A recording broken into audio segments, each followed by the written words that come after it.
السلام عليكم ورحمة الله وبركاته.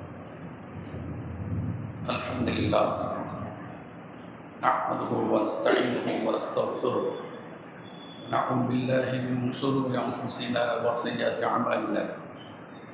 من يهده الله فلا مضل له ومن يضلل فلا هادي له، وأشهد أن لا إله إلا الله وحده لا شريك له، وأشهد أن محمدا عبده ورسوله.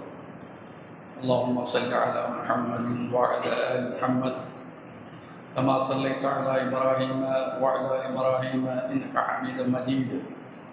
اللهم بارك على محمد وعلى آل محمد كما باركت على إبراهيم وعلى آل إبراهيم إنك حميد مجيد. أما بعد، فقد قال الله تعالى في القرآن العظيم: أعوذ بالله من الشيطان الرجيم، اتقوا الله حق تقاته ولا تموتن إلا وأنتم مسلمون، وأطيعوا الله وأطيعوا الرسول واحذروا فإن توليتم فاعلموا أنما على رسولنا البلاغ المبين.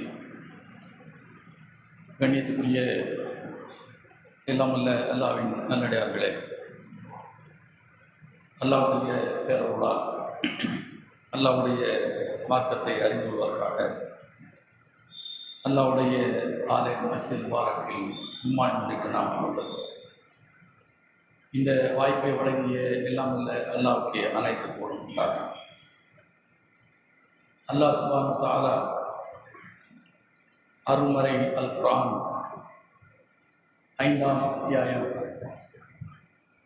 90, 91, 92 ஆகிய 3 வசனங்களில்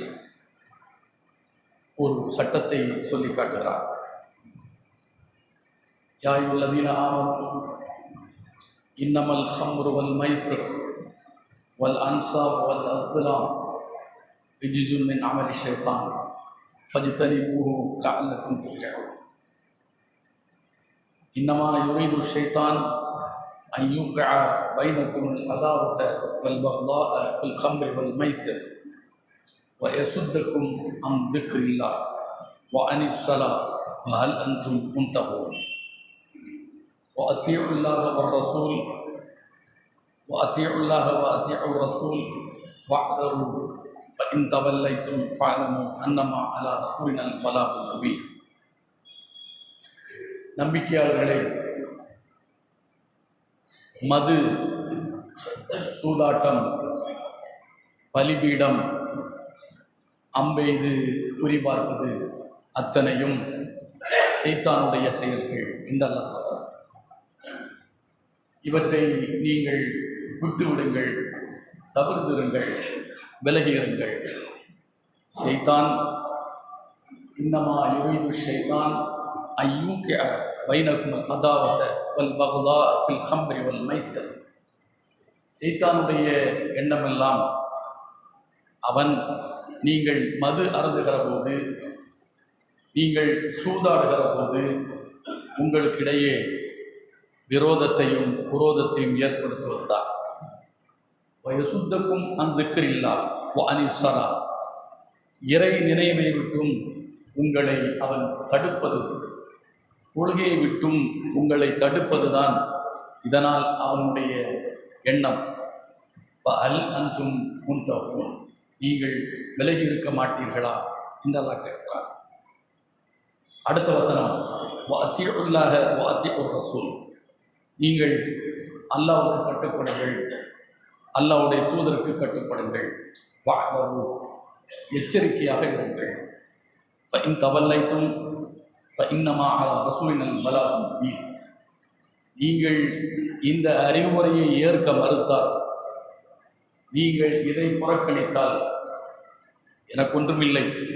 இன்னமா அலையல் பலா, இன்னமா அலைனல் பலாவுல் முபீன், என்னை பொறுத்தளவில் அல்லாஹ்வுடைய அறிவுரையை தெளிவாக உங்களுக்கு எடுத்து கூறுவது மட்டும்தான். அதை ஏற்பதும் மறுப்பதும் உங்களுடைய விருப்பத்தை பொறுத்தது என்று அல்லாஹ் இந்த வசனத்தில் சொல்லி முடிக்கின்றான். ஒரு சட்டத்தை சொல்கிறான், மது கூடாது, நீங்கள் முஸ்லீமாக இருந்தால் மது அருந்தக்கூடாது, போதை பொருட்களை நீங்கள் பயன்படுத்தக்கூடாது. சூதாடுவது கூடாது. பணம் பணம் பணம் என்று பணப்பை பிடித்து எப்படியாவது ஒரு வகையில் பணத்தை நாம் வாரி சுருட்ட வேண்டும், பணத்தை சேகரிக்க வேண்டும் என்ற அடிப்படையில் உள்ள இந்த சூதாட்டத்தை நீங்கள் செய்யாதீர்கள். இது நிச்சயமாக உங்களுக்கு கேடாய் முடியும். பலிப்பிடங்களில் போய் நீங்கள் அறுத்து அல்லாதவைகளுக்கு அறுத்து அல்லாஹ்வுடைய பெயர் கூறாமல் அறுத்து நீங்கள் சாப்பிடாதீர்கள். அம்பை இது குறி கேட்காதீர்கள் என்று ஒரு 4 விஷயத்தை அல்லாஹ் சொல்கிறார். இந்த 4ல் 2 மூலம் ஷைத்தான் உங்களை திசை திருப்புகின்றான். ஒன்று போதை தலைக்கேறிவிட்டால் எதிரில் இருப்பவன் தாயா தாரமா என்று கூட தெரியாது. எதிரில் இருக்கிறவன் நண்பனா பகைவனா என்று கூட தெரியாது. இன்னும் அதிகமாக அவனுடைய உள்ளத்தில் வேகமாக பகையைத்தான் அவன் கூட்டுவான், விரோதத்தை ஏற்படுத்துவான். நேரத்திற்கு தொழ வேண்டும் என்கிற சிந்தனையை உங்களுடைய மூளையிலிருந்து எடுத்து விடுவான். ஆதலால் இந்த 2ம் ஷைத்தானுக்கு ரொம்ப விருப்பமானது. இந்த 2ஐயும் செய்யாதீர்கள் என்று அல்லாஹ் சொல்கிறார். மொத்தத்தில் 4ம் கூடாதது. இந்த 4ல் 2 மொத்தத்தில் அதிமுக்கியமாக கவனத்தில் கொள்ளப்பட வேண்டியது என்று சொல்லிவிட்டு, இது அல்லாஹ் சொல்லக்கூடிய சட்டம், அல்லாஹ்வுடைய தூதர் சொல்லக்கூடிய அறிவுரை. இதை நீங்கள் புறக்கணிப்பு என்று சொன்னால் ஒன்றும் அதனால் இழப்போ சொல்லக்கூடிய எனக்கு ஒன்றும் இல்லை. ஆனால் எச்சரிக்கையாக இருங்கள் என்று அல்லாஹ் சொல்கிறார்.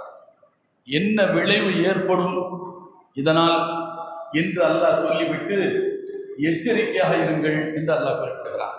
நம்பிக்கையாளர்களுக்கு எச்சரிக்கை உணர்வு வேண்டும். சட்டத்தை சொல்லிவிட்டு அல்லாஹ் கடந்து போகவில்லை. அல்லாஹ்வுடைய தூதரின் வழியாக, அல்லாஹ்வுடைய தூதரின் மூலமாக இது கூடும் இது கூடாது என்ற சட்டத்தை மட்டும் சொல்லிவிட்டு அல்லாஹ் இருந்திருக்க முடியும். அந்த சட்டத்தை சொல்வதனுடைய எச்சரிக்கை உணர்வு உங்களுக்கு வேண்டும். எந்த நேரத்தில் ஷைத்தான் உங்களை தடுமாறச் செய்வான், எந்த நேரத்தில் உங்களை அதள பாதாளத்தில் தள்ளுவான் என்பதில் கவனமாக இருக்க வேண்டும். ஒரு வினாடியில் உங்களுடைய புத்தி கூர்மையை முனைமழுங்க செய்து விடுவான். அதனால் நீங்கள் எச்சரிக்கையும் என்று அல்லாஹ் எச்சரிக்கிறான். எச்சரிக்கை, டேஞ்சர் என்று அல்லாஹ் சொல்கிறான். எச்சரிக்கை உணர்வு நம்பிக்கையாளருக்கு வேண்டும். இதில் அல்ல, எல்லா விஷயத்திலும் எச்சரிக்கை உணர்வு வேண்டும். எச்சரிக்கையோடு இருந்தால் மட்டும்தான் அவன் மூமினாக இந்த உலகில் வாழ முடியும், முஸ்லீமாக இந்த உலகில் வாழ முடியும். எச்சரிக்கை உணர்வு இல்லாதவனாக, சுரணையற்றவனாக இருக்கிறவன் முஸ்லீமாக இருக்க முடியாது. அவனுக்கு சுரணை இருக்க வேண்டும், ரோஷம் இருக்க வேண்டும், எச்சரிக்கை இருக்க வேண்டும் என்று அல்லாஹ் இந்த வசனத்தை குறிப்பிடுகிறான். இன்னொரு வசனத்தில், அதே 5ஆம் அத்தியாயம் 49ஆம் வசனத்தில் அல்லாஹ் சொல்கிறான், அனைக்கும் பைனஹும் பிமா அன்ஸலல்லாஹு இலை. நபியே, அந்த மக்களுக்கிடையில் அல்லாஹ் எதை சட்டமாக இறக்கினானோ அதையே நீங்கள் தீர்ப்பாக சொல்லுங்கள். அல்லாஹ்வுடைய சட்டத்தை தீர்ப்பாக சொன்னால் போதும். உங்களுடைய வெறுப்பை எல்லாம் தூக்கி வீசி விடுங்கள். இது அல்லாஹ்வுடைய சட்டம் என்று மட்டும் நீங்கள் சொல்லுங்கள். வலா தத்தபி அஹ்வாஅஹும். எதிரில் இருக்கின்றவர்களுடைய இச்சையை நீங்கள் பின்பற்ற வேண்டாம், அவர்களுடைய விருப்பத்திற்கு இணங்க வேண்டாம். யாராகவும் இருக்கலாம், என் தாயாக இருக்கலாம், மனைவியாக இருக்கலாம், பிள்ளையாக இருக்கலாம், பெற்றவனாக இருக்கலாம், உறவாக இருக்கலாம், நண்பனாக இருக்கலாம். இது அல்லாஹ்வுடைய சட்டம் என்று சொல்லிவிட வேண்டும். அவர்களுடைய விருப்பத்தை நீங்கள் ஏற்க வேண்டாம், பின்பற்ற வேண்டாம். வலா தத்தபி அஹ்வாஅஹும். அவர்களுடைய இச்சையை நீங்கள் பின்பற்றாதீர்கள், விருப்பத்தை ஏற்காதீர்கள். வஅதர்ஹும்.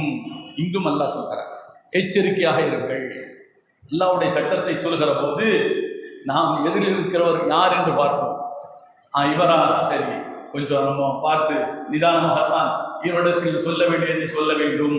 அவரா, எடுத்தேன் கவனித்தேன், வெட்டு 1 துண்டு 2 தான், இப்படித்தான் அப்படித்தான் என்ற இந்த போக்கு, இந்த பார்வை கூடாது. அல்லாஹ்வுடைய சட்டம் எது என்பதை அறுதியாக உறுதியாக சொல்வது மட்டும்தான்.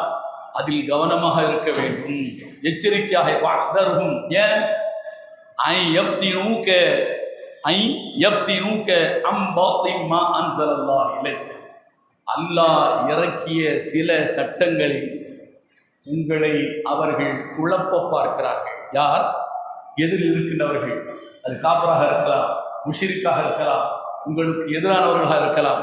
அல்லாஹ் இறக்கிய சட்டத்தை நீங்கள் சொல்லும்போது அவர்களுக்கு விருப்பத்துக்கு மாற்றமாக அதை சொல்ல போகிற போது எப்படியாவது ஒரு வகையில் உங்களை குழப்பி திசை திருப்பி அவர்களுக்கு விருப்பத்துக்கு ஏற்ப நீங்கள் சொல்லிவிட மாட்டீர்களா என்று அவர்கள் பார்ப்பார்கள்.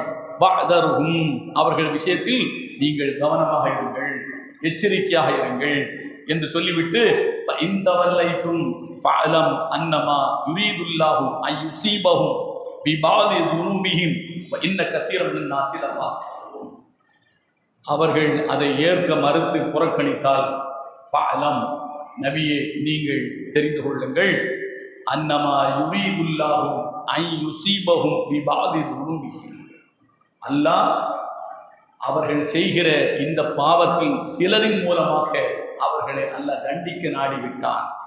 நீங்க சொல்லக்கூடிய அல்லாஹ்வின் சட்டத்தை அவர்கள் ஏற்க மறுத்துவிட்டால் நீங்க கவனமா இருந்துக்கிறீங்க, அவங்களுக்கு வழங்குறாங்க.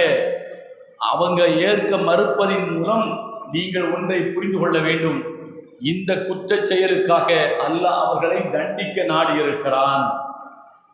இன்ன கஸீரன் மின் நாஸி லஃபாஸிகூன், மனிதர்களில் அதிகமானோர் பாவிகளாகத்தான் இருக்கிறார்கள், இறை சட்டத்திற்கு கட்டுப்படக்கூடியவர்களாக இல்லை என்று அல்லாஹ் இங்கும் எச்சரிக்கை உணர்வை கையில் எடுத்துக் கொள்ள வேண்டும் என்று நபிக்கு சொல்கிறார். ஒரு முஸ்லிம் மூமின் என்று சொன்னால் எல்லா வகையிலும் அவன் எச்சரிக்கையாக இருக்க வேண்டும். இறை சட்டத்தை சொல்கிற போதும், இறை சட்டத்தை நடைமுறைப்படுத்துகிற போதும், எதிரில் இருக்கின்றவர்கள் உறவாடுகிற போதும், என அந்யோன்யமாக கொடுக்கல் வாங்கல் செய்கிற போதும் அத்தனையிலும் எச்சரிக்கை உணர்வு வேண்டும் என்பதை அல்லாஹ் தன்னுடைய தூதருக்கு சொல்லி காட்டுகிறார். இதை நபியுடைய வாழ்க்கையில் நாம் பல உதாரணங்களின் மூலமாக இந்த எச்சரிக்கை உணர்வை எப்படியெல்லாம் அல்லாஹ்வுடைய தூதர்கள் அவர்கள் நடைமுறைப்படுத்தினார்கள் என்பதை நாம் பார்க்கிறோம். இஸ்லாமிய வரலாற்றில் இரண்டாவது யுத்தம் உஹத் யுத்தம். நபி அவர்கள் மதீனாவிற்கு போய் 3ஆம் ஆண்டு அந்த யுத்தம் நடக்கிறது. முதல் யுத்தம் மிகப்பெரிய வெற்றி, எதிர்பார்க்காத வெற்றி, பத்ர் யுத்தம். இஸ்லாமிய வரலாறு அதனுடைய திருப்பு முனையாக அமைந்தது பத்ர் யுத்தம். அதற்கு பிறகு அதில் தோற்று போன மக்கத்து எதிரிகள் இவரை அடுத்த ஒரு யுத்தத்தை தொடுத்து இவர்களை தோற்கடித்து விட வேண்டும், முகமதுனுடைய அந்த வளர்ச்சியை நாம் தடுத்து நிறுத்த வேண்டும் என்று சொல்லி அவர்கள் படை திரட்டி வருகிறார்கள். நபி அவர்கள் ஒரு வியூகம் வகுத்து, நபிகள் நாயகம் ஸல்லல்லாஹு அலைஹி வஸல்லம் அவர்கள் அப்துல்லா பின் ஜுபைர் என்கிற சஹாபி ரலியல்லாஹு அன்ஹு அவருடைய தலைமையில் ஒரு 50 பேர் கொண்ட தோழர்களை, யுத்தத்திற்கு கலந்து கொண்ட தோழர்களை உஹது மலையின் மீது நிறுத்துகின்றார்கள். உஹது மலையின் மீது உச்சியில் நிறுத்துகின்றார்கள். இப்போ நீங்க மதீனாவுக்கு போனீங்கன்னா உஹது மலைக்கு போயிருப்பீங்க, அங்க நிப்பாட்டுறாங்க. ஏன் நிப்பாட்டுறாங்க? மேல உச்சியில நின்னா 4 திசையிலும் என்ன செய்யலாம்? மனித நடமாட்டங்களை கண்காணிக்கலாம். அது ரேடார், மனித ரேடாராக அப்துல்லா பின் ஜுபைர் ரலியல்லாஹு அன்ஹு அவர்களுடைய தலைமையில நபி அவர்கள் நிறுத்துறாங்க. என்ன சொல்லி நிறுத்துறாங்க? உங்களை பொறுத்தளவில் கண்காணிக்க வேண்டியது மட்டும்தான் உங்களுடைய வேலை. களத்தில் இருக்கின்ற நாங்கள் எதிரியை எப்படி எதிர்கொள்வது என்பதை நாங்கள் பார்த்துக் கொள்கிறோம். எங்களுக்கு எது நடந்தாலும் நீங்க மேல இருந்து என்ன செய்யக்கூடாது, கீழே இறங்கக்கூடாது. என்ன நடந்தாலும் சரி, நான் சொல்லாத வரை அங்குதான் இருக்க வேண்டும் என்று சொன்னார்கள். நபிகள் நாயகம் ஸல்லல்லாஹு அலைஹி வஸல்லம் அவர்கள் யுத்தத்தில் கலந்து கொண்டார்கள். எதிரிகளுடைய தாக்குதலில் பல தோழர்கள் வெட்டுப்பட்டு கொல்லப்பட்டார்கள். ஏன்? நபி அவருடைய பல் கூட உடைக்கப்பட்டது, இரத்தம் பீரிட்டு ஓடியது. இதனால் எதிரிகள் முகமது இறந்து விட்டார் என்று ஒரு புரளியை கிளப்பி விட்டார்கள். இதெல்லாம் நடக்கிறது. இப்படி எதிரிகளுடைய தாக்குதலில் நபிகள் நாயகம் ஸல்லல்லாஹு அலைஹி வஸல்லம் அவர்களும் தோழர்களும் தாக்கப்பட்ட அந்த யுத்தத்தில் முதல் கட்டத்தில் நபி அவர்களுடைய தலைமையில் இருந்த அந்த படை வீரர்கள் எதிரிகளை அடித்து துரத்தினார்கள். இவர்களுடைய அடி தாங்க முடியாமல் இங்கும் அங்குமாக சிதறி ஓடினார்கள். அவர்கள் ஓடுகிற போது கையில் கொண்டு வந்த தளவாட சாமான்களை விட்டு விட்டு ஓடினார்கள். மேல 50 பேர் நிற்கிறாங்க. எல்லாரும் என்ன செய்யறாங்க, சரி யுத்தம் முடிஞ்சாச்சு, விட்டுட்டு போறதை நம்ம பங்குக்கு என்ன செய்வோம், போய் எடுத்துக்கிடுவோம்னு சொல்லி மேல இருந்து என்ன செய்றாங்க, இறங்கிடுறாங்க. அல்லாஹ்வுடைய தூதர் சொன்னது இறங்கக்கூடாது. இவங்க இதெல்லாம் முடிஞ்சாச்ச நம்ம எல்லாத்தையும் எடுத்துருவோம்னு சொல்லி நினைச்சாங்க, இறங்குறாங்க. அவங்க மேல இருந்து கீழே இறங்குறாங்க. பின்பக்கமாக தப்பி ஓடியவர்கள் எல்லாம் பின்வாசல் வழியாக அந்த மலைக்கு பின்புறமாக வந்து நபியையும் நபி தோழர்களையும் உள்ளே பூந்து தாக்க ஆரம்பித்தார்கள். அதில் தான் மிகப்பெரிய இழப்பு ஏற்பட்டது. முதலில் வெற்றி, பிறகு தோல்வி, பிறகுதான் என்ன வெற்றியை அல்லாஹ் செய்ய கொடுக்கிறார். அப்ப அல்லாஹ்வுடைய தூதர் அவர்கள் எச்சரிக்கை உணர்வோடு எதிரியை எதிர்கொள்வதற்கு முன்னர் எதிரியை எந்தெந்த வகையிலெல்லாம் நாம் எதிர்த்து நிற்க வேண்டும், எங்கெல்லாம் நாம் பலகீனப்பட்டு போவோம், எந்த வழியில் சூட்சுமத்தை கையில் எடுத்துக்கொண்டு நம்மை தாக்குவார்கள் என்பதெல்லாம் முன்கூட்டியே அவர்கள் தீர்மானித்து கவனமாக இந்த யுத்தத்தை வழிநடத்த வேண்டும் என்றுதான் முடிவெடுத்து நிறுத்தினார்கள். அதனுடைய விளைவு இடையில் ஒரு மிகப்பெரிய இழப்பை சந்திக்க வேண்டியது ஏற்பட்டது. இது வரலாற்றிலே நடந்த ஒன்று. அடுத்து இன்னொரு செய்தியும் நாம் பார்க்கிறோம். இது புகாரியில 89வது ஹதீஸாக இடம்பெற்றிருக்கிறது. உமர் ரலியல்லாஹு தஆலா அவர்கள் சொல்கிறார்கள், நானும் என் அண்டை வீட்டுக்காரர், அவர் ஒரு அன்சாரி தோழர், நாங்கள் ரெண்டு ஒரு என்ன செய்வோம்னு சொன்னா, மதீனாவில் இருக்கும்போது நபியுடைய சபையில போய் உட்கார்ந்து நான் ஒரு நாளைக்கு அல்லாஹ்வுடைய தூதருடைய அன்றாட நடவடிக்கைகளை கவனிப்பேன், அவர்கள் சொல்லக்கூடிய அந்த கருத்துக்களை, அறிவுரைகளை, வழிகாட்டுதல்களை செவியேற்பேன். மறுநாளைக்கு நான் வேலைக்கு போயிடுவேன். என்னுடைய அண்டை வீட்டுக்காரர் அன்சாரி, அவர் நான் நபியோடு இருக்கிற நாளில் அவர் வேலைக்கு போயிடுவார். மறுநாள் அவர் வருவார், நான் வேலைக்கு போயிடுவேன். அவர் உட்கார்ந்து ரசூலுல்லாஹ்வோடு உட்கார்ந்து என்ன செய்வாங்க, என்னென்ன செய்திகளை நபி அவங்க சொன்னாங்கன்னு உட்கார்ந்து கேட்பாங்க. இப்படி நாங்கள் முறை வைத்து என்ன செய்தோம், நாங்கள் அல்லாஹ்வுடைய தூதரிடத்தில் பாடம் பயின்று கொண்டோம். ஒரு நாள் நான் வேலைக்கு போவேன், ஒரு நாள் அவர் வேலைக்கு போவார், நான் இங்கே இருக்கும்போது அவர் இங்கே இருக்கும்போது நான் என்று இப்படி நாங்கள் முறை வைத்து போய் கொண்டிருந்தோம். இந்த நேரத்தில் நான் வெளியூருக்கு, அதாவது வெளியில் வேலைக்கு போன நாளில் அல்லாஹ்வுடைய தூதருக்கு நஸலத் ஜீது பி ஹபரின் தாலிக யௌம் மினல் வஹி வ கைருஹு வ இதா நஸல ஃபஅல மிஸ்ல தாலிக். இந்த நேரத்தில் நபி அவர்களுக்கு ஒரு வசனம் என்ன செய்து இறங்குகிறது. இந்த வசனத்தை குறித்து நபி அவர்கள் தன் சபையில் இருக்கிற தோழர்களுக்கு சொல்கிறார்கள். இதை கேட்டுவிட்டு இந்த அன்சாரி தோழர் உமர் ரலியல்லாஹு அவங்க வீட்டில் வந்து அவங்களோட கதவை தட்டுறாங்க. என்ன கதவை? அவர் தான் இல்லையே, வேலைகளை போனாரு. அப்போ இவர் போய் என்ன செய்றாரு, கதவை தட்டுறாரு. சகோதரரே, தோழரே, கேட்டீங்களா, இன்னைக்கு ஒரு செய்தி புதிதாக நபி அவர்களுக்கு இறக்கப்பட்டது. என்ன செய்தி? அவங்க தன்னுடைய மனைவிமார்களை தலா கூட்டதாக ஒரு செய்தி இன்னைக்கு வந்திருக்கு அப்படின்னு சொல்லி சொன்ன உடனே அவருக்கு அப்படியே விறுவிறுத்துச்சு. யாருக்கு? உமர் ரலியல்லாஹு. ஏன்? நபியுடைய மனைவிமார்களில் உமருடைய மகளும் ஒருத்தி ஹப்சா உமருடைய மகள், நபியுடைய மனைவி.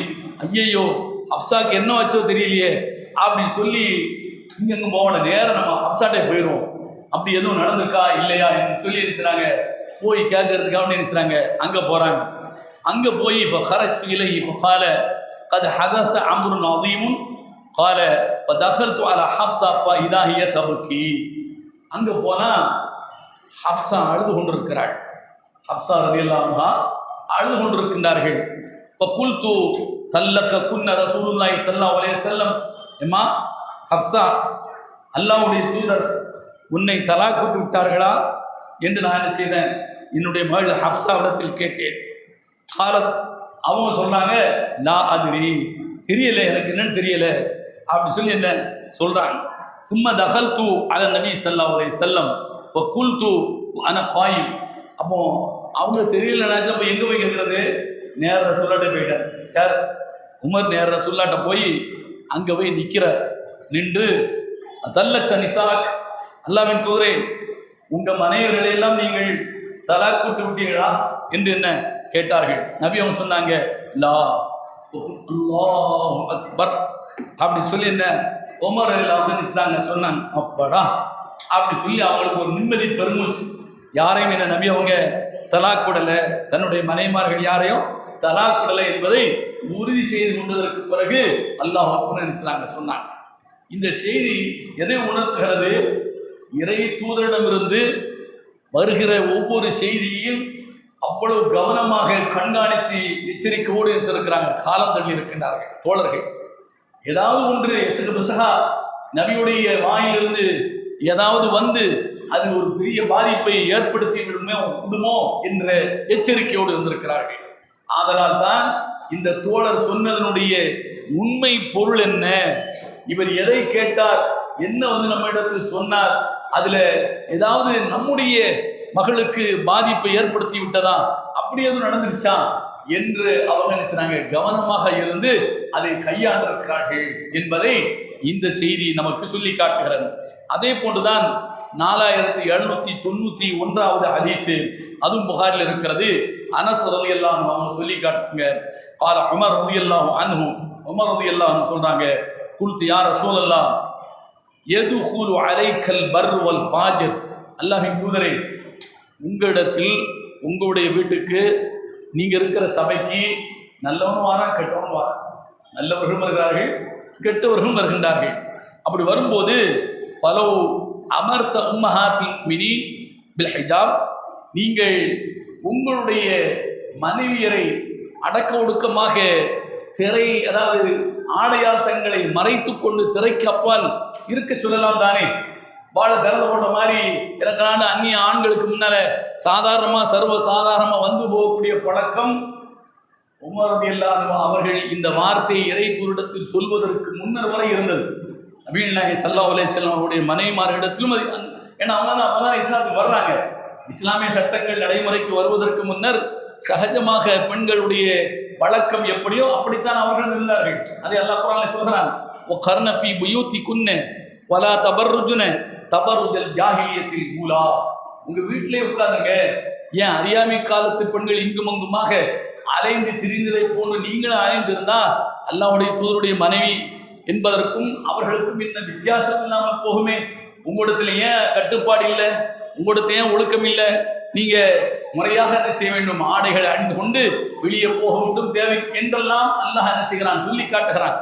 அதைத்தான் இப்படி இருந்ததை உமர் ரலியல்லாஹு அன்ஹு என்ன செய்றாங்க, சொல்றாங்க, அல்லாஹ்வுடைய தூதரே கண்டவங்கலாம் வர்றாங்க, அல்லாஹ்வுடைய தூதரின் மனைவிமார்கள் இப்படி மற்றவர்களுக்கு மத்தியில, அந்நியர்களுக்கு மத்தியில அவங்க என்ன எண்ணத்துல அவங்கள்ட்ட வருவாங்க, என்ன எண்ணத்துல அவங்கள்ட்ட பேசுவாங்க, என்ன எண்ணத்துல இருந்திருப்பாங்கலாம் தெரியாது, கொஞ்சம் மறைவாக இருக்க சொல்லுங்க அப்படின்னு சொன்ன உடனே அல்லாஹ் என்ன செய்கிறான், திருக்குர்ஆனில் இந்த ஹிஜாப், அதாவது பெண்கள் தங்களை மறைத்து கொள்ள வேண்டும், வீட்டில் இருக்கிற போது அந்நிய ஆண்களிடத்தில் பேச வேண்டியது இருந்தால் ஃபஸ்அலூஹுன்ன மின் வராஇ ஹிஜாப், அல்லாஹ் சொல்கிறான், நீங்க அந்த பெண்களிடத்தில் எதுவும் கேட்க வேண்டும் என்று சொன்னால் திரைக்கு அப்பால் இருந்து கேட்டுக்கொள்ளுங்கள், அவங்க அந்த பக்கம் இவங்க இந்த பக்கம் என்று கேட்டுக்கொள்ள வேண்டும் என்று அல்லாஹ் செய்கிறான். இந்த வசனத்தை இறக்கிறார். பாருங்கள் எவ்வளவு கவனமாக உமர் ரலியல்லாஹு அன்ஹு இருக்கிறாங்க. இதனால் ஒரு சமுதாயம் சீர்கெட்டு விடும், ஒரு சமூகம் கெட்டுப்போகும் என்கிற அந்த எச்சரிக்கையுடன் இருந்ததால் தான் இந்த கேள்வி உமர் அவர்கள் நபியிடத்தில் எழுப்ப முடிந்தது என்பதை இந்த செய்தி நமக்கு சுட்டி காட்டுகிறது.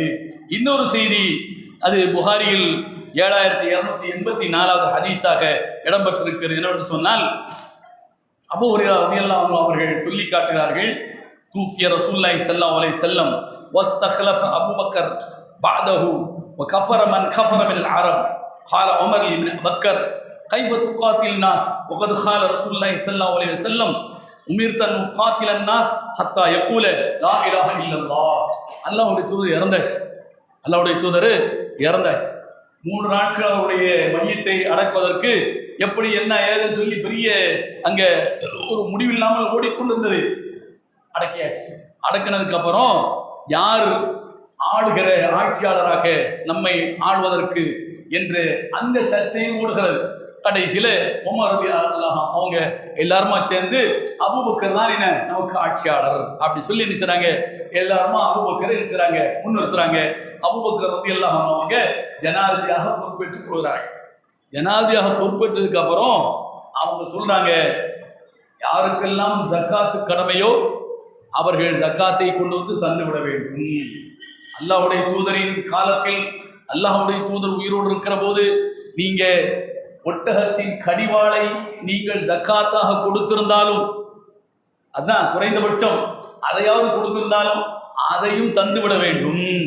அப்போ எந்த அற்பமான ஒன்றையும் ஜக்காத்தாக உங்களுக்கு கடமையாக இருந்தால் தர மறுத்து விடக்கூடாது. அப்படி மறுத்தால் நான் அவர்களோடு யுத்தம் செய்வேன் என்று சொன்னார். அவங்கள்ட்ட நான் சண்டையிடுவேன், எதிரியோடு முஸ்லிம் எப்படி சண்டை செய்வானோ அதுபோல நான் சண்டையிடுவேன். அப்போ உமர் கேட்குறாங்க, அபூபக்கர் அவர்களே, அவங்களாம் லா இலாஹ இல்லல்லாஹ் சொன்னவங்க, லா இலாஹ இல்லல்லாஹ் முஹம்மது ரசூலுல்லாஹ் சொல்லியிருக்காங்க, லா இலாஹ முஹம்மது ரசூலுல்லாஹ் சொல்லியாச்சுன்னா என்ன முஸ்லீம் அல்லவா, இப்போ முஸ்லீம் இடத்துல போய் நீங்க வாழ எடுத்து சண்டை போடலாமா அப்படின்னு சொல்லி சொன்னாங்க. இல்லை, ஜக்காத்துக்கும் இஸ்லாத்துக்கும் தொடர்பில்லை, சம்பந்தம் இல்லை, அது அல்லாஹ்வுடைய தூதரோடு முடிந்து விட்ட விவகாரம், இனி ஜக்காத் நான் கொடுக்க மாட்டேன் என்ற முடிவுக்கு வருகிறவன் அவன் முஸ்லீமா இருக்க முடியாத, அவன் எப்படி முஸ்லீமா இருக்க முடியும், அவனோட நான் சண்டை தான் போடுவேன் என்று அபூபக்கர் ரலியல்லாஹு அன்ஹு நினைச்சாங்க, பிடிவாதமாக நினைச்சாங்க நின்றார்கள். அபூபக்கருடைய பிடிவாதத்தை பார்த்து உமரே அசந்து போனார்.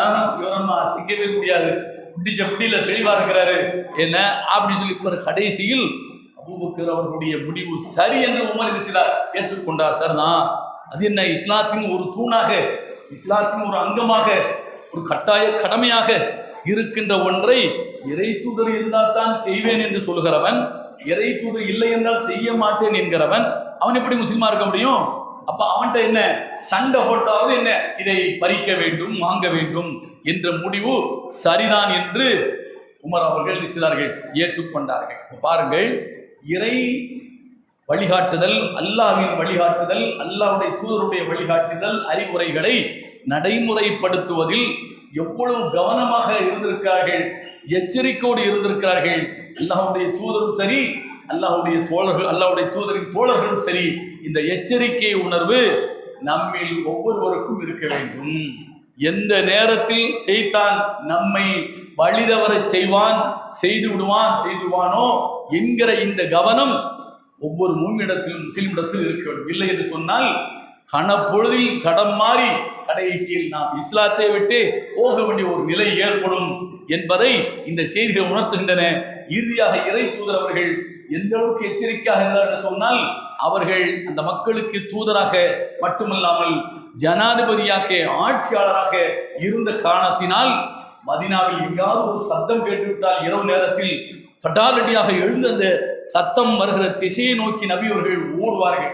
என்ன நடந்திருக்கிறது, ஏது நடந்திருக்கிறது என்று சொல்லி கடைசியில் வரும்போது என்ன அல்லாஹ்வின் தூதரே என்று கேட்டால், இல்லை, ஒரு சத்தம் வந்தது, அது என்ன ஏது என்று நான் என்ன போய் பார்க்க சென்றேன், நீங்க யாரும் பதட்டப்பட வேண்டாம், நீங்கள் யாரும் பயப்பட வேண்டாம், ஒன்றும் இல்லை என்று சொல்கிற அளவிற்கு அந்த சமுதாயத்தின் மீது அக்கறையோடு, அச்சத்தோடும் எச்சரிக்கையோடும் அல்லாஹ்வுடைய தூதர் இருந்திருக்கார் என்று சொன்னால், அனைத்து அம்சங்களிலும் எச்சரிக்கை உணர்வு வேண்டும் என்பதை இது உணர்த்துகிறது. அத்தகையவர்களாக அல்லாஹ் உங்களை என்னை மாக்கிறவனாக. வாஹதா அல்ஹம்துலில்லாஹி ரப்பில் ஆலமீன்.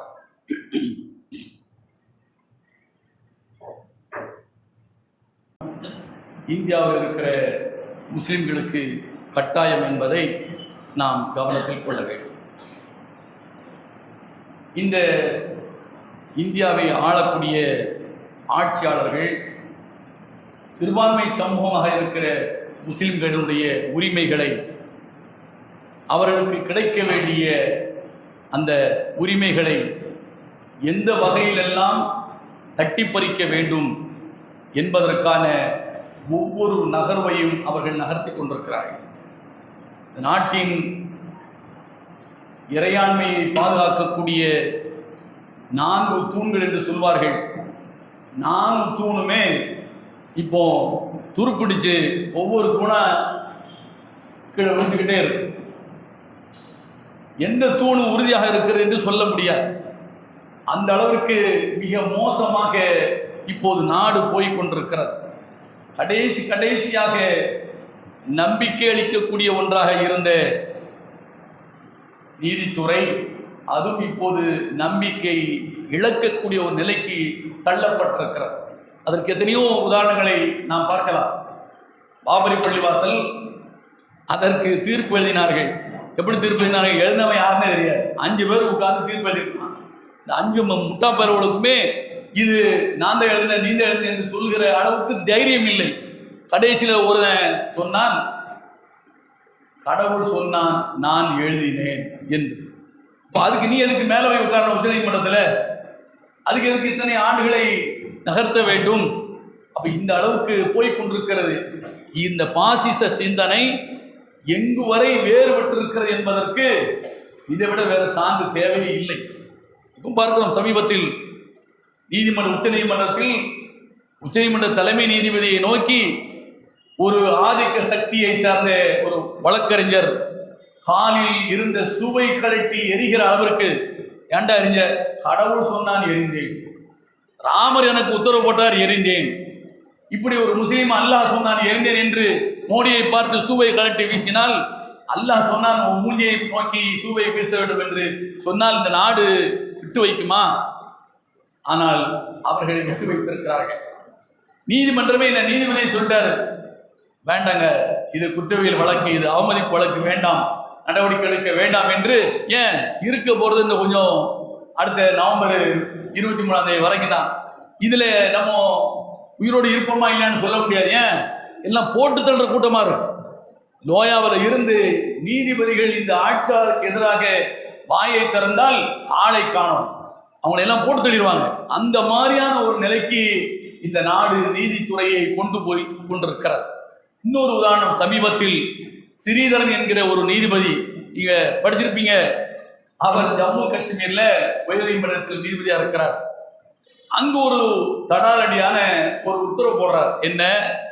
பொது பாதுகாப்பு சட்டத்தில் அவங்களை கைது பண்ணது, இவங்களை கைது பண்ணது, இராணுவம் தன் இஷ்டப்படி என்ன அநியாயத்திற்கு அப்பாவிகளை கைது செய்து சிறையில் அடைப்பது, அதான் பொது ப்ரிவெண்டிங் அரெஸ்ட், முன்னெச்சரிக்கை நடவடிக்கை என்று சொல்லி தடுப்பு காலில் என்ன, நீ ஜெயிலுக்கு போகணும், வீட்டுக்குள்ளே வீட்டு விட்டு வெளியில் வரக்கூடாது, ஒரு 10 ராணுவ வீரரை போட்டு என்ன செய்யறது, உள்ள அடைச்சிடுறது.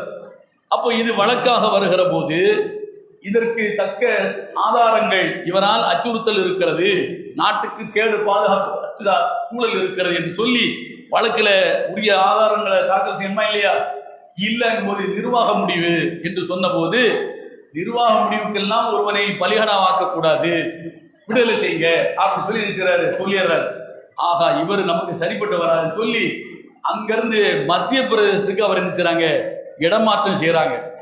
அங்க வந்து உட்கார்ந்த உடனே மத்திய பிரதேசத்தில் இருக்கிற ஒரு அமைச்சர், ஒரு மூதேவி, இந்த சிந்தூர் அட்டாக் நடந்தா இல்லையா, அந்த அட்டாக்கு சம்பந்தமாக, தாக்குதல் சம்பந்தமாக ஒரு பெண் ராணுவ அதிகாரி பத்திரிகையாக என்ன சந்திக்கிறாங்க. அந்த பெண் ராணுவ அதிகாரி ஒரு முஸ்லீம் பெண், அதான் பிரச்சனை. பத்திரிகையாளரை சந்தித்து என்னென்ன தாக்குதலை நடத்தினோம், வச்சோம், போட்டோம் என்று என்ன நடவடிக்கைகளை கொடுத்து பத்திரிகையாளருக்கு என்ன தெளிவுபடுத்துறாங்க. இது குறித்து அந்த மத்திய பிரதேச பாஜக அமைச்சர் சொல்லும் போது அவர் என்ன சொன்னார் என்றால், பாகிஸ்தான் முஸ்லிம்கள், இந்த ராணுவ அதிகாரி யாரு, முஸ்லீம், அப்ப இவங்களை வச்சு அவங்க நம்ம நிச்சயம் இந்த சகோதரியை பற்றி அந்த சகோதரியை போட்டு வைட்டோம் என்று அந்த மத்திய பிரதேசத்துடைய அமைச்சர் என்ன சொன்னார். இது கண்டிக்கத்தக்கது. எப்படி ஒரு அமைச்சர் மத பேதமையை காட்டலாம், மத துவேஷத்தை காட்டலாம், இது ஆக கேவலமான ஒரு பேச்சு என்று சூமோட்டோவாக இந்த ஸ்ரீதரன் என்கிற நீதிபதி அதை வழக்கா எடுத்து சம்பந்தப்பட்ட அமைச்சர் மீது நடவடிக்கை எடுக்க வேண்டும் என்று சொல்லி ஒரு ஆர்டர் போட்டார். இங்க வந்து இந்த ஆள் இருக்க மாட்டான் அப்படின்னு சொல்லி அங்கிருந்த ஸ்ரீதரன் என்ன செய்றாங்க, தூக்குறாங்க. தூக்கி அலகாபாத்துக்கு என்ன செய்றாங்க, இடமாற்றம் செய்யறாங்க. எல்லாத்துக்கும் கொலிஜியம் என்ன செய்யுது, போட்டோம். கொலிஜியம் என்று சொன்னால் உச்ச நீதிமன்றத்தில் 5 நீதிபதிகள் இருப்பாங்க, அவங்க தான் உயர் நீதிமன்றத்துக்கு நீதிபதி நியமிக்கிற இடத்துல இருப்பாங்க. இவங்க தான் ஆட்களை செலக்ட் பண்ணி சட்டத்துறை, மத்திய சட்டத்துறைக்கு அனுப்புவாங்க. அவங்க பார்த்துட்டு இந்த ஆள் சரியா வராது, இவங்க சரியா வரும் அப்படின்னு சொல்லி சில கழுவாங்க, சில சேர்ப்பாங்க.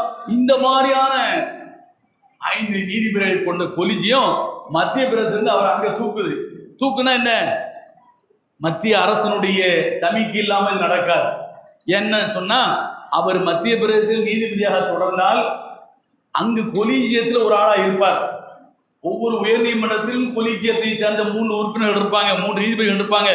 அவங்க தான் அடுத்த நீதிபதி நியமிப்பாங்க. உயர்நீதிமன்றத்தில் அடுத்த நீதிபதியை நியமிக்கிற பொறுப்பு, பரிந்துரைக்கிற பொறுப்பு அவங்களுக்கு தான். அந்த இடத்துல இருந்தால் இருக்கக்கூடாதுன்னு சொல்லி அங்க இருந்து மத்திய பிரதேசத்துல இருந்து அலகாபாத்துக்கு என்ன செய்றாங்க, இடமாற்றம் பண்றாங்க. அலகாபாத்துக்கு போனா அங்கு நீதிபதியினுடைய வரிசையில 7வது நபராக அவர் என்ன செய்றாரு, இருக்கிறார். கொலீஜியத்துக்கு என்ன செய்ய முடியாது, வர முடியாது.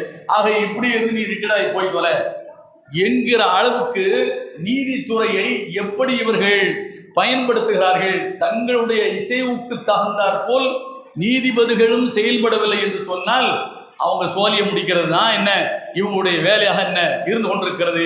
நீதித்துறையில் என்ன சுயமாக இயங்குகிற ஒரு நிலை இல்லை. ஆக இப்படி நாடு என்ன போய் கொண்டிருக்கிறது. இதையெல்லாம் முஸ்லிம்கள் என்ன கவனத்தில் கொள்ள வேண்டும். என்ன வேணுமானாலும் என்ன செய்யலாம், நடக்கலாம். முஸ்லிம்களை இந்தியாவிலிருந்து சோழியம் முடிக்கிறதுக்கு எதுனாலும் என்ன செய்யலாம் என்கிற அளவுக்கான நிலைக்கு இப்ப என்ன உச்சத்தில் போய் என்ன பாசிசம் தலைக்கேறி போய் இருக்கிறது என்பதற்கு இது ஒரு சான்றாக இருக்கிறது. அடுத்தது என்னன்னு சொன்னா, இந்த அதாவது தொழில்நுட்பம் இருக்குது பாருங்க, இதுவும் நமக்கு என்ன வேட்டு வைக்கிற மாதிரியான ஒரு சூழல் இப்போது நடந்து கொண்டிருக்கிறது. அது என்ன, அதை சொல்லிவிட்டு நான் இறுதியாக நான் சொல்ல வேண்டியது நான் சொல்லி முடித்துக் கொள்கிறேன். 2016 அது பலருக்கு தெரிஞ்சிருக்கும் நினைக்கிறேன். சாம்சங் கேலக்சி நோட்டுங்கிற நோட் 7 இந்த போன் நீங்க கேள்விப்பட்டிருப்பீங்க. சாம்சங்ல நோட் கேலக்சி நோட் 7 அப்படிங்கிற ஒரு போன், அது கொஞ்சம் உயர்ந்த விலையுள்ள ஒரு போனு. அந்த போனு திடீர் என்ன தீப்பிடிக்குது, பட்டாரம் என்ன செய்யுது, வெடிச்சு போகுது. இப்படி அங்கங்கே நடக்குது. இது பெரிய கம்ப்ளைண்ட் ஆகி அந்த கம்பெனியுடைய அந்த பேர் என்ன செய்யும், சாம்சங் சொன்னாலே ஒரு பெரிய கம்பெனி, ஆஹா ஓஹோன்னு சொல்லி என்ன அரிதிரன் போன்களுடைய மொத்த அதாவது சந்தையில அதான் என்ன உச்சத்தில் இருக்கக்கூடிய ஒரு கம்பெனி. அந்த கம்பெனியுடைய பேர் கெட்டுருமேன்னு சொல்லி அவன் பார்த்தா இது நாட்டுக்கு நாடு இந்த கம்பெனியினுடைய போன்கள் என்ன செய்யுது, வெடிக்குது, எரியுது அப்படின்னு சொல்லி என்ன பண்ணான்னு சொன்னா, ஒரே ஆர்டர்ல அந்த போனை கொரியாவிலிருந்து செயலிழக்க வைத்து விட்டான். உலகத்தில் எங்கெல்லாம் சாம்சங் கேலக்சி நோட் 7 இருக்கிறதோ அந்த அத்தனை போனையுமே என்ன செய்யறான், ஒரே ஆர்டர்ல செயலிழக்க வைத்து விட்டான். அவன் தட்டி பார்க்கறான், வேலை செய்ய மாட்டான். அப்ப இப்படி தொழில்நுட்பம் வளர்ந்திருக்கிறது ஒன்று. இரண்டாவது, இப்போ ரஷ்யா உக்ரைன் போர் நடந்து கொண்டிருக்கிறது இல்லையா. ரஷ்யா என்ன செய்யுது, ஏறி உக்ரைனை அடிக்குது. ராஜ்கள் நேட்டோவில் போனவனை தொலைச்சிடுவான்னு சொல்லி என்ன செய்யறான், அடிச்சுக்கிட்டே இருக்கிறான். அப்படி அடிச்சுக்கிட்டு இருக்கும்போது தான் உக்ரைனில் உள்ள மெலிட்டோபோல் என்கிற ஒரு ஊரை ரஷ்யா என்ன செய்யுது, மெலிட்டோபோல் என்கிற ஊரை ரஷ்யா கைப்பற்றுகிறது.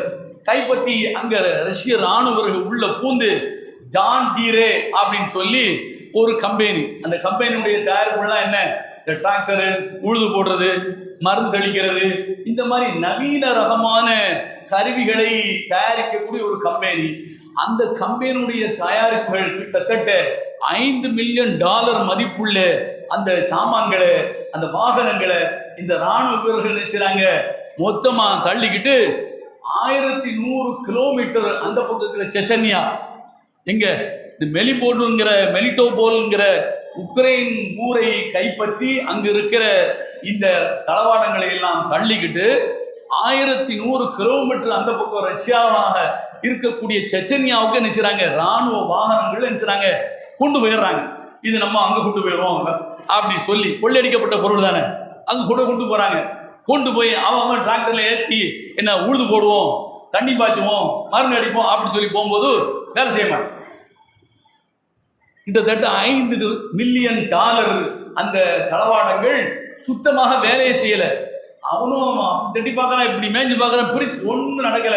கடைசியில மொத்தமா தனித்தனியா பிரித்து காயலாங்கடைக்கு போடக்கூடிய அளவுக்கு என்ன மாறி. என்ன காரணம், இந்த ஜான் டீரே கம்பெனிக்காரன் மட்டும் ஒரே ஆர்டர்ல அந்த அத்தனை வாகனங்களையும் செயலிழக்க வைத்து விட்டான். ஒரே ஆர்டர்ல அத்தனை வாகனங்களையும் செயலிழக்க வைத்தீங்க. அந்த சாஃப்ட்வேர், அந்த மென்பொருள் அவன்கிட்ட தான் இருக்கு, அதை எப்படி இயக்கணும்னு சொல்லி. இவன் ரஷ்யாக்காரன் மண்டையை போட்டு உடஞ்சு ஒன்றும் முடியல. அவன் மொத்தத்துக்கு என்ன சோழிய முடிச்சா, நீ என்ன வேணாலும் செஞ்சுவாரு மகனை, அது உனக்கு என்ன பயன்படாது அப்படி சொல்லி சாஃப்ட்வேரை பயன்படுத்தி அதை இயங்காமல் என்ன செயலிழக்க வைத்து விட்டார். இப்போ வாங்க, இது மாதிரிலாம் என்ன நாடு தொழில்துறையில, அதாவது தொழில்நுட்பத்தில் முன்னேறி கொண்டிருக்கிறது, ஐடியில் முன்னேறி கொண்டிருக்கிறது, மென்பொருளில் முன்னேறி கொண்டிருக்கிறது.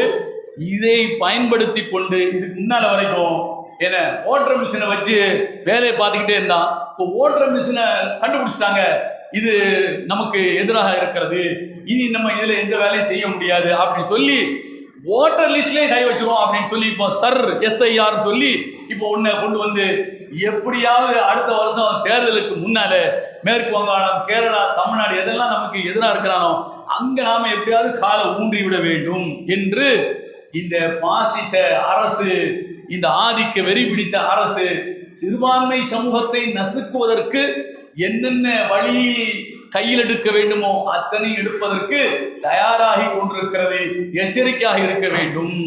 தொழில்நுட்பத்தின் மூலமாக எந்தாவது ஒரு வகையில் இந்த சமூகத்தை மூன்றாந்தர குடிமக்களாக ஆக்கிவிட வேண்டும் என்று துடித்துக் கொண்டிருக்கிறது. நாம் கவனமாக இருக்க வேண்டும். முஸ்லிம் என்று சொன்னால் கவனத்தோடும் எச்சரிக்கையோடும் இருக்கக்கூடியவன் என்பதை புரிந்து கொள்ள வேண்டும். இல்லாமல் அல்லாஹ் அருள் பாலிப்பானாக. வாஹர் அல்ஹம்துலில்லாஹி ரப்பில் ஆலமீன்.